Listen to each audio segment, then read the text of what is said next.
La chronique mécanique vous est présentée par Napa Autopro en collaboration avec Desharnais Pneus et Mécanique pour un service professionnel et de bons conseils.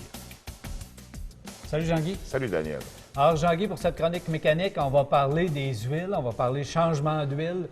Il y a l'huile moteur, mais aussi il faut penser à toutes les autres huiles qu'on retrouve sous le capot. Absolument, parce que quand on pense vidange d'huile, on pense strictement à l'huile moteur, mais on a d'autres huiles qui servent énormément puis qui font un travail aussi, sont très sollicités, surtout en période hivernale.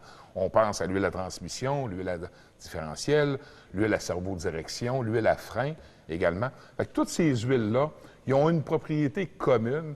Ils ne subissent, ils ne sont pas capables de fonctionner et de nous donner le rendement qu'on s'attend de ces lubrifiants-là s'il y a de la contamination. La contamination, qu'est-ce qu'on entend par là? C'est tout simplement que la contamination se fait par l'humidité.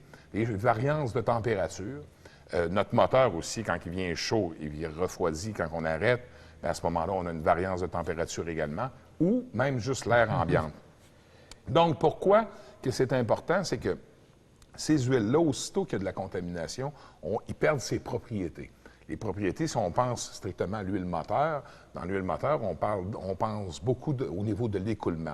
C'est pour ça qu'on a vu une grande gamme d'huiles moteur arriver sur le marché. On parle de la 0,20, de la... C'est ça, Jean-Guy, je voulais en arriver justement au choix et au type d'huile à moteur parce que dans un passé pas très lointain, 10-30, 5-30, puis tout était réglé. On était correct avec nos huiles. On ne se posait pas la question. Et c'était l'huile à base minérale ou non pas synthétique. C'est ça. Là, maintenant, le choix est multiple, mais il faut vraiment s'attarder à ce qui est déjà prescrit pour notre véhicule. Exactement. Donc, le manufacturier qui équipe notre véhicule avec son moteur, sa motorisation, a été dessiné d'avance qu'est-ce qu'il y aurait comme grade d'huile. Pourquoi que un manufacturier versus un autre va prendre un grade d'huile différent? C'est au niveau de l'architecture du moteur. Parce que les conduits, les chemins d'huile qui sont à l'intérieur du bloc moteur sont faits différents d'un manufacturier à l'autre. Et ces propriétés-là et ces particularités-là font en sorte qu'ils vont utiliser un grade d'huile approprié par rapport à l'architecture de ce moteur-là.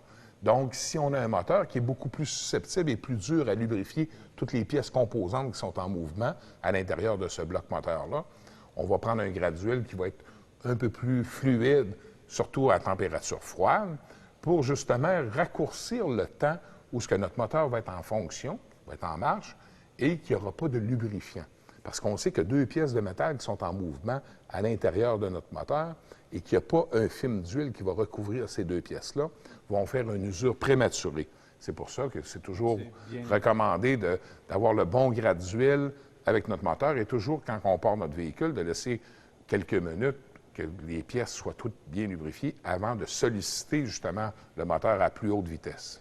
Jean-Guy, juste avant de parler de la filtration, un point, parce qu'on sait très bien que la mode est au sport utilitaire maintenant. Oui. Donc, le rouage intégral, il faut vérifier aussi son différentiel. Absolument, parce que l'engrenage, comme tu le mentionnes, puis c'est un très bon point parce que c'est pertinent, parce que le parc automobile, ça n'arrête pas de grandir dans cette direction-là, des tractions intégrales, SUV, etc. C'est sûr que l'engrenage, tout ce qui est différentiel, ça a des huiles également. Et souvent, juste par la ventilation exactement de ces pièces composantes-là, il rentre de l'eau, on va l'appeler ainsi, puis qui va venir contaminer ça. Et ça, ces pièces-là, c'est surtout vital d'avoir une huile qui est très bien adaptée, parce qu'aussitôt qu'on a des parasites dans notre huile, au niveau de l'engrenage, on vient endommager les pièces, parce qu'il y a des roulements, des bearings qui sont à l'intérieur de ça.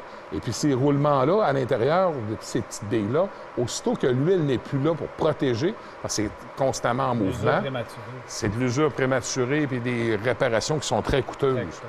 Jean-Guy, aussi, évidemment, notre moteur doit respirer, l'habitacle doit respirer, oui. Et on doit filtrer notre huile. Exactement. Si on commence par l'huile, bien, tout simplement, ça, c'est une cartouche plus conventionnelle, hein, avec une armature de métal. Et pour montrer qu'est-ce qu'il y a à l'intérieur, c'est le même principe que votre filtre à air que vous avez pour votre véhicule, mais à l'intérieur où ce que l'huile rentre ici, puis ressort par les côtés. Et à ce moment-là, ça vient filtrer toutes les impuretés. Et justement, on parlait de petits chemins d'huile. Oui. toute la limaille, tout le mâche-fer qui peut se loger à l'intérieur de ça. Donc, c'est pour ça que c'est important d'avoir un filtre de qualité qui va justement bien filtrer votre huile et faire en sorte de maintenir une pression d'huile aussi adéquate.